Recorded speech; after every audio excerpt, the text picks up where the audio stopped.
I am Michelle Binazar. And I'm Maria Costa. Starting with international news. Saudi Arabia got news that the Abdullah Fagam, who was the bodyguard of King Salman, got shot in Jeddah, Saudi Arabia on September 28 due to a personal dispute.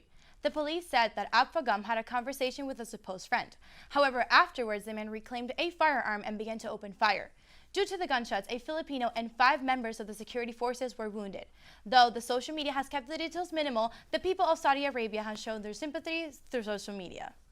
Additionally, Central Europe has been plagued with extremely high winds, leaving people dead and injured. In Czech Republic, roughly 30,000 houses are without electricity, with trees that have fallen and blocking down the roads and train.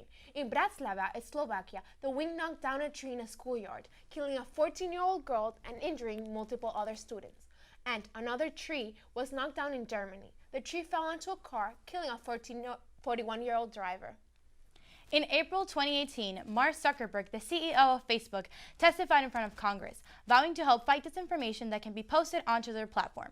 3 months after Zuckerberg spoke in front of the members of Congress, Facebook announced plans to provide approved information that could be shared with researchers like age and location. This begs the question, is providing this data in the interest of combating disinformation at odds with Facebook's commitment to protecting users' private information? As of September 26, 2019, it has been confirmed that Jennifer Lopez and Shakira will be the main performers at the Super Bowl this upcoming year. The Super Bowl this year will be taking place in Miami, Florida on February 2, 2020. The playing team is yet still to be determined. However, the entertainment may just be the main show. Shakira said it doesn't get any bigger than this. So excited about getting that hashtag Super Bowl 54, hashtag Pepsi halftime stage. Although Lopez was hesitating to commit in when initially asked, she came around and fans are glad she did. Lopez said, quote, "Football is finally back and this season is so special," end quote. Fall is right around the corner, and there is a local fall festival that you will definitely love to attend. It's called the Bender's Fall Festival. It's open on the weekends from September 28th to October 27th. It features pumpkin patches, a corn maze, hay rides, and many more fall activities, including taking incredible pictures with the beautiful displays. This festival is fit for everyone of all ages. Don't have plans for the weekend? Head out to Bender's in Boynton Beach and have a blast. For those frequent flyers of the Fort Lauderdale Hollywood Airport, expected to be more crowded, the airport will be reopening their second runway after 4 months of repairs. The reconstruction project costed an estimated $95 million. The airport announced last Friday that the opening is set for the 1st of October. Parts of the north runway dated back to 1943, when the Fort Lauderdale Airport was a naval air station during World War II. The runway itself has not gone through a major renovation since 2004. So there you have it. For those who are flying through Fort Lauderdale, expect it to be busier. Stay tuned for more iPulse news coming up.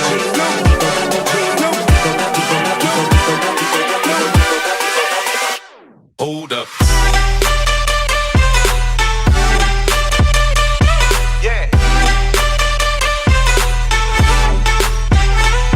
Swirl.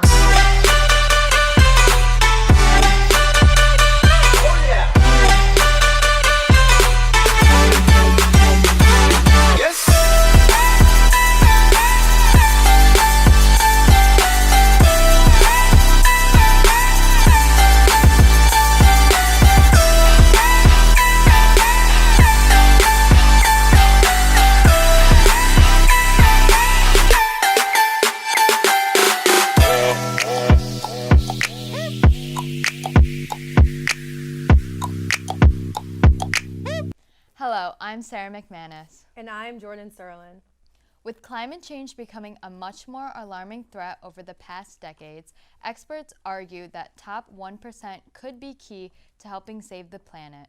According to CNN, the carbon footprint of someone in the world's richest 1% is estimated to be nearly 175 times greater than someone in the poorest 10%. Wiser spending and investing into climate-friendly companies, as well as funding climate research, could be key in battle against climate change.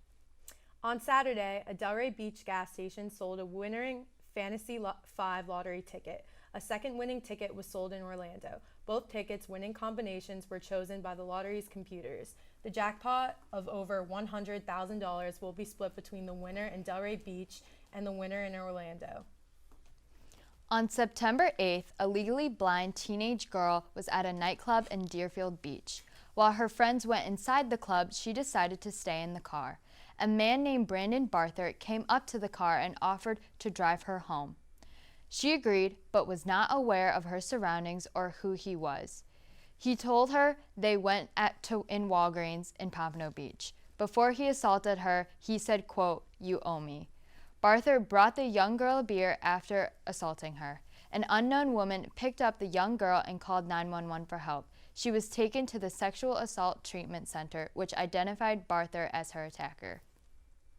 The Central Park Five are back in the news again. Remember, the five were arrested in 1989 as teenagers for allegedly being connected to the rape and beating of a white woman.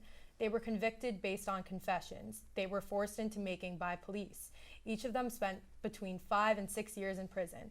Then, in 2004, their convictions were overturned when convicted murderer and rapist Mateus Reyes confessed to the crime. Then in 2014, they were awarded a settlement of $41 million by the city of New York. President Donald Trump, who campaigned for their incarceration, never publicly apologized for his New York Times in declaring their guilt. 2 weeks ago, Gerald Jerome won his first Emmy for Outstanding Lead Actor in a limited series for the role he played in When They See Us, which depicted the Central Five case. Gerald Jerome got the opportunity to play Corey Wise. iHeartRadio announced on September 27th that there will be a 12-city tour performances occurring this holiday season for its Jingle Ball tour. Famous artists, including Taylor Swift, Lizzo, and Billie Eilish, are set to perform. The tour starts on December 1st in Tampa, Florida, and concludes on December 22nd in Fort Lauderdale, Florida. Inglewood, California, San Francisco, and Philadelphia are just a few cities it will visit. The lineup varies by city. Starting on October 1st, tickets will go on sale. The global apparel company Forever 21 filed for bankruptcy on Sunday night. As many as 178 U.S. stores, along with 350 locations worldwide, are expected to shut down within the next few months. Forever 21 sells inexpensive chic clothing and accessories and competes with many existing unisex companies. Analysts say that the retailer has, quote, lost its way over the past 5 years, end quote. Stay tuned for more iPulse after this. I have never bought a dog from a pet store, and I'm not sure why people would buy a dog when there are so many dogs in shelters.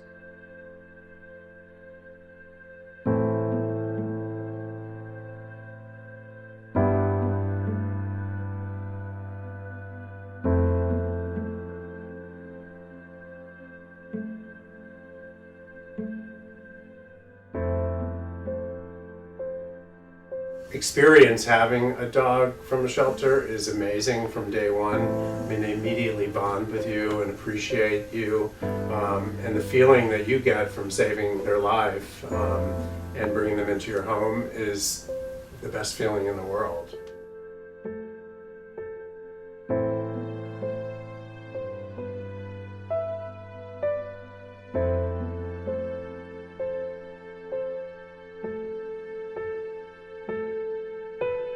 I got Penny from Tri-County, and I was really committed to getting a rescue dog, and I was looking for the ugliest dog there because I really believe in adopting ugly dogs.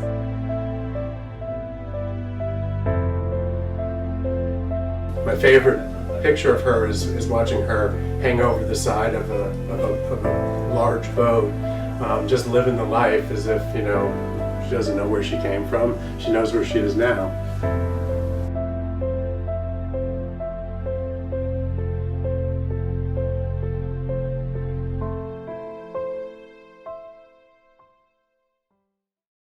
Hi, my name is Sofia Sokolova. And I'm Maria Costa.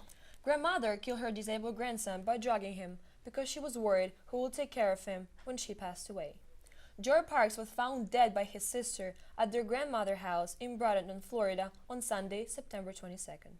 Police Department Captain Brian Thier said, quote, Lillian Parks would purposely overdose the man with the intent of taking his life. It was not immediately knowing what the drug was used, quote end. Vaping in recent days has caused a controversy due to the different diseases that have led to a lot of young people to death. After various cases, a seminar was held this Sunday in Boca Raton to educate parents about the dangers of vaping. Throughout this news, the Center of Disease Control has carried out a variety of research, which has concluded that today more than 1 in 4 high school students in the United States use e-cigarettes. Prince Harry and Meghan, along with their royal baby Archie, have been in South Africa the past few days for their first overseas trip together. However, this is not an ordinary trip. Their itinerary has a total of 86 official engagements, allowing them to do some serious work at the community level as the Duchess requested. Meghan even bought some of Archie's old clothes with the coloring books to supply families in need she met during the trip. People say this is the most unusual non-traditional thing the royals have done. On September 30, California was the first state to pass a law allowing college athletes to be paid for the sports endorsements they are featured in. California Governor Gavin Newsom believes that the law will put athletes on equal footing as their college institutions. The NCAA deeply disagrees with this law since it would eliminate the idea of amateurism, and college athletes would be no different than pro athletes. The law does not take effect till 2023, so many expect the NCAA to legally change it. The State Department announced on Thursday, September 26, 2019, that the United States would be only accepting 18,000 refugees in the next 12 months, a drastic decrease from the current 30,000 capacity and the Obama administration 110,000 refugees capacity during his term. This is the lowest record of the accepted refugees in American history. Over this past weekend, food delivery service DoorDash was hacked and leaked information of around 5 million of its customers, delivery and restaurants. The company says that the data was accessed by May, that what's being leaked in the last 4 digits of customers' paying card numbers, their bank accounts number for some delivery executives. This is a major issue for this business, as many customers will be looking to get rid of this app and the information of the phone to make sure something like this will never happen again.